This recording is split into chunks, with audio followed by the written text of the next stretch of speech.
டெல்லி சென்ற முதலமைச்சர் சோனியா காந்தி ராகுல் காந்தி யாரையும் பார்க்கல அப்படிங்கிற ஒரு இது இருக்கு. இல்ல, ஏற்கனவே அவர் மதிப்பிற்குரிய முதல்வர் அவர்கள் பதவியேற்புக்கே எங்களுடைய தலைவர் வந்தார். அது வந்திருக்காருல்ல, அதனால அவங்க இன்னொரு டைம் பார்ப்பாங்களா இருக்கு.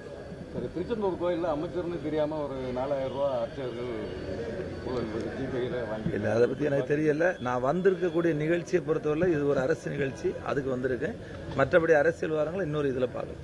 டெல்லி சென்ற முதலமைச்சர் சோனியா காந்தி ராகுல் காந்தி யாரையும் பார்க்கல அப்படிங்கிற ஒரு இது இருக்கு. இல்லை, ஏற்கனவே அவர் மதிப்பிற்குரிய முதல்வர் அவர்கள் பதவியேற்புக்கே எங்களுடைய தலைவர் வந்தார். அது வந்திருக்காருல்ல, அதனால அவங்க இன்னொரு டைம் பார்ப்பாங்களா இருக்கு. திருச்செந்தூர் கோயிலில் அமைச்சர்னு தெரியாம ஒரு 4000 ரூபாய் அர்ச்சகர்கள் ஜிபேயில் வாங்கி. இல்லை, அதை பற்றி எனக்கு தெரியல. நான் வந்திருக்கக்கூடிய நிகழ்ச்சியை பொறுத்தவரை இது ஒரு அரசு நிகழ்ச்சி, அதுக்கு வந்திருக்கேன். மற்றபடி அரசியல் வாரங்களை இன்னொரு இதில் பார்க்கலாம்.